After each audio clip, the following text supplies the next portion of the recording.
नमस्कार. मी तुम्हाला आज शेवग्याच्या शेंगाची रस्सा भाजी बनवून दाखवणार आहे. त्यासाठी मी इथे शेंगा बारीक चिरून घेतलेल्या आहेत. आता आपण रेसिपीला सुरुवात करूया. या शेंगा शिजवण्यासाठी मी गॅसवरती पाणी तापत ठेवलेलं आहे. आता या गरम पाण्यामध्ये मी या शेंगा घालून घेत आहे.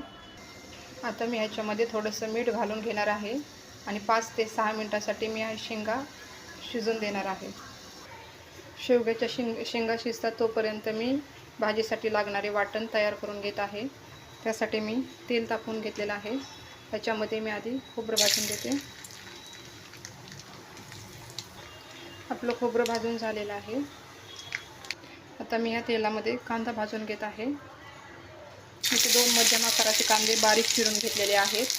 हा कांदा आपल्याला हलकासा तेलावरती परतून घ्यायचा आहे. आता आपला हा कांदा परतून झालेला आहे. त्याच्यामध्ये मी 1 टोमॅटो घालत आहे. इथे मी बारीक चिरून घेतलेला 1 टोमॅटो त्याच्यामध्ये भाजण्यासाठी टाकलेला आहे, तळण्यासाठी. आता याच्यामध्ये मी लसणाच्या 10-12 पाकळ्या आणि थोडीशी कोथिंबीर घालत आहे. याच्यामध्ये तुम्ही अद्रक पण घालू शकता. माझ्याकडे नाही आहे म्हणून मी नाही घातलेले. आणि हे आपण चांगलं तेलावरती परतून घेणार आहोत. आता आपण पाहू शकता तेलामध्ये टोमॅटो चांगला परतला गेलेला आहे. आता आपण हे थंड करून मिक्सरला बारीक करून घेऊया. इथे आपण पाहू शकता की शेंगा पण इथे अर्ध्या शिजलेल्या आहेत.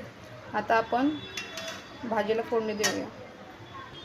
इथे कढईमध्ये तेल मी तापवून घेतलेलं आहे. आता त्याच्यामध्ये मी राई जिरं घालून घेत आहे. राई जिरं चांगलं तेलामध्ये तडतडलं आहे. आता ह्याच्यामध्ये मी कढीपत्त्याची 4-5 पानं घालून देते. ह्याच्यामध्ये मी आता वाटण घालून घेत आहे. आता हे वाटण मी चांगलं मिक्स करून घेतलेलं आहे. ह्याच्यामध्ये हे मसाले घालून घेते. हळद, लाल तिखट आणि मीठ, गरम मसाला. आता आपला मसाला चांगला परतला गेलेला आहे. त्याच्यामध्ये मी शेंगा मिक्स करत आहे.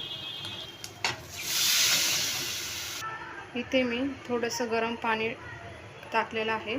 आता ही भाजी आपण 10 मिनिटासाठी बारीक गॅसवरती शिजवून घेऊ. इथे पाहू शकता आपण शेवग्याची रस्सा भाजी तयार झालेली आहे. आता मी ह्याच्यामध्ये थोडीशी कोथिंबीर घालत आहे आणि आपण हे सर्व करून घेऊया. इथे आपण पाहू शकता आपली शेवग्याच्या शेंगाची रस्सा भाजी बनवून तयार झालेली आहे. तुम्हाला जर माझी आजची रेसिपी आवडली असेल तर नक्कीच कोमल किचनला लाईक, शेअर आणि सबस्क्राईब करा. व्हिडिओ पाहिल्याबद्दल धन्यवाद.